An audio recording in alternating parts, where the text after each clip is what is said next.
Hey, welcome back to Two Super Guys Trade Stocks. I'm Dylan. I'm Vinny. Today we're going to talk about PCE inflation, Chairman Powell's favorite metric for inflation, how the number came out yesterday, and the market didn't really react the way I thought it would until the last hour of the day, and things got a little heated. We're Which going to was talk about it. dangerous. Boom, let's get started.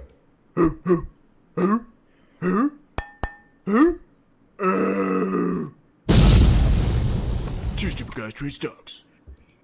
That So, last hour was wild. yeah, and I find it kind of interesting that the market really seems to move aggressively on CPI days, but when we have PCE, which he has publicly stated is his favorite metric for inflation and has been so for the Federal Reserve for the last 20 years, why that number didn't move the market so much? I don't know. It's kind of interesting, don't you? I think people more care about like just the overall high number. Eight's scarier than four. So True. Okay. But this is the one that he actually cares about. Okay. yeah, And that's the way I think about it.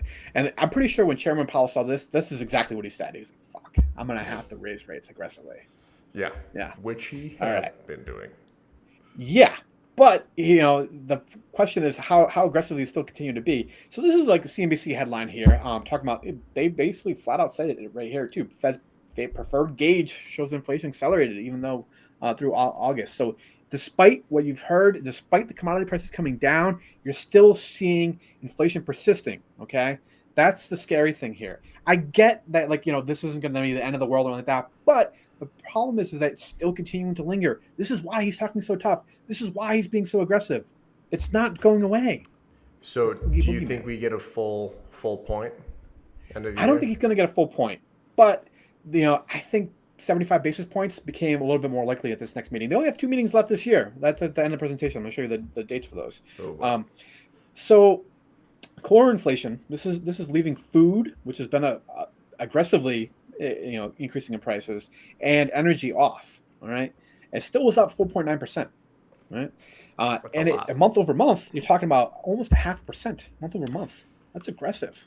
Yeah. Yeah, That's not it that is it's kind of odd that we don't care about this number as much because this seems a lot worse than what the other number was. So it's definitely agreed a lot more exactly, and alarming.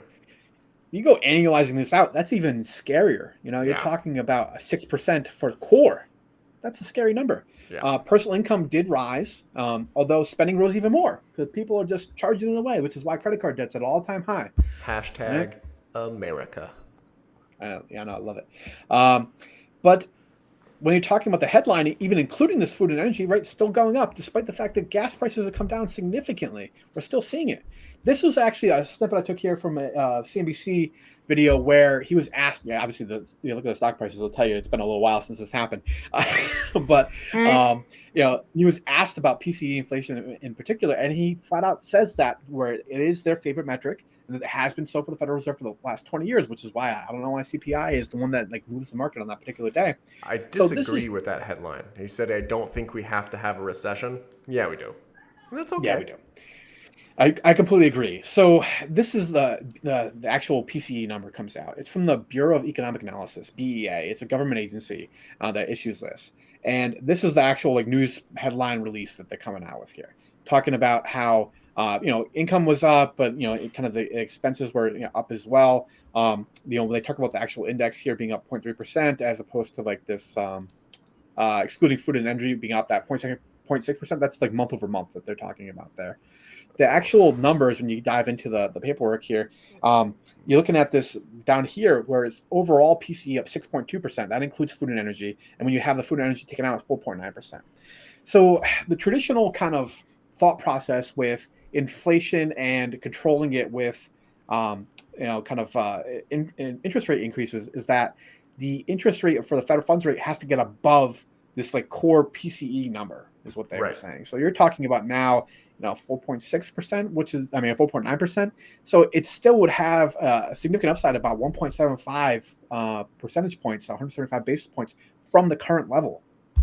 Yeah, which seems like a lot because we've had essentially a pretty hefty rate hike every 2 months. Yeah, we're up over 3% already so far this year. Now, that's a little bit higher than they had initially kind of called for. They were projecting about another 125 basis points. So this would imply another increase of about another 50 basis points above what had been previously kind of considered. It's not a definite thing, but it's certainly something that worth paying attention to. So I was reading through Powell's last couple public statements here, and like just kind of looking at how many times he mentioned certain things, and I thought it was kind of interesting. From Jackson Hole, which was in August, to September Fed. Obviously, September Fed was a much longer speech. But the number of times inflation was mentioned went from 46 to 81, and the number of times pain was mentioned went from 2 to 11. Pretty significant increase in pain. Expert analysis. If this analysis is helping you out, give us a like and subscribe, guys. Guarantee you no one else counted the word times he said pain.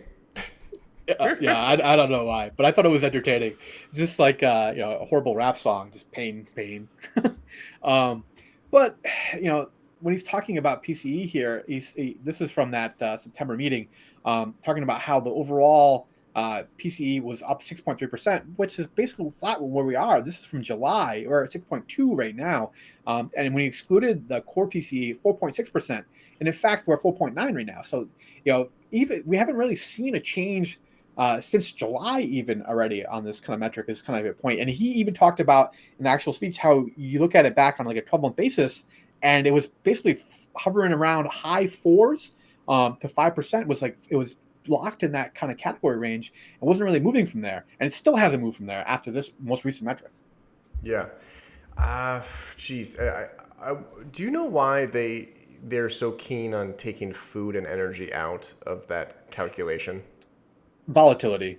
They both move around a lot, right? They're both commodities that are publicly traded. Therefore, they derive a portion of the price from that. Therefore, it's a little bit more erratic, right? If you were looking at kind of PCE, the entire thing, rather than just core PCE on a month-to-month basis, you can see a lot more kind of volatility in terms of variability over a month-to-month basis. Okay, that's core should be more smooth out. To think of it that way, right? Because energy is wild. Yeah, and then this is the dot plot. You seen this before? Do you remember what this is? I've seen it. I don't really understand it. I'm not really good with dots. Okay.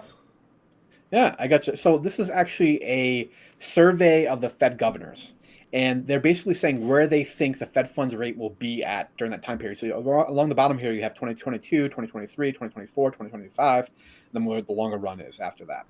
Then you also have the interest rates kind of going up here along the right side of the screen, right? So what this is saying is that for 2023, most of the Fed governors are thinking we're going to be in this mid 4.5 to kind of 5% range, that we're going to be somewhere around there for the Fed funds rate, which is still implying, like I said, about another 125 basis points in hikes from the current rate, which is like 300 basis points to 325 basis points, somewhere in that range. Right. So that's what we're looking at. It does get a little bit wider in terms of its dispersion as time goes by, right? It's a little more uncertainty, and that makes sense. However, what the hell is up with this one guy up here? Yeah, why is he so high up there? What does that mean? I mean, he is a goddamn pessimist. This person right here is anticipating still having a Fed funds rate of 4.5% out in 2025.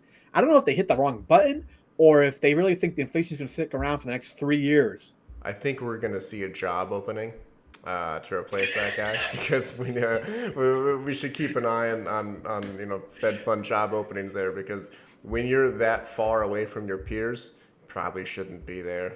I don't know. No. Well, same. This person down here is probably a little bit of optimist. It's the same. I would say. He thought we're going to lower maybe 2023, higher 2025. Genius. They have one contrarian on the board. Yeah. I love it. It's probably Michael Burry. He's just a wild card. He just likes to see things burn. I love it. Yeah, but that's pretty much like the whole kind of point I want to make here. And then we talk about what dates we're going to coming up here on FOMC meetings. So we don't have one in the month of October. We have to wait until early November to get the next one. And then we have one in December. Now, like I said, you're looking at projections of 125 basis points remaining for like the rest of the year. So the question is, how do they allocate this? 75 in November is very reasonable, I think, in terms of table, and then going to 50 in December if things are tracking well. However, the December meeting could very well be another 75 basis points. So I think this November 1st to 2nd is probably looking at a 75 basis point, in my personal opinion now. I think they're both going to be 75, especially after he said pain that many times. So yeah. Pain. Yeah. 11 times. Oh, boy. All right, guys. If you like pain, give us a like and subscribe. Thank you for watching. Catch you in the next one.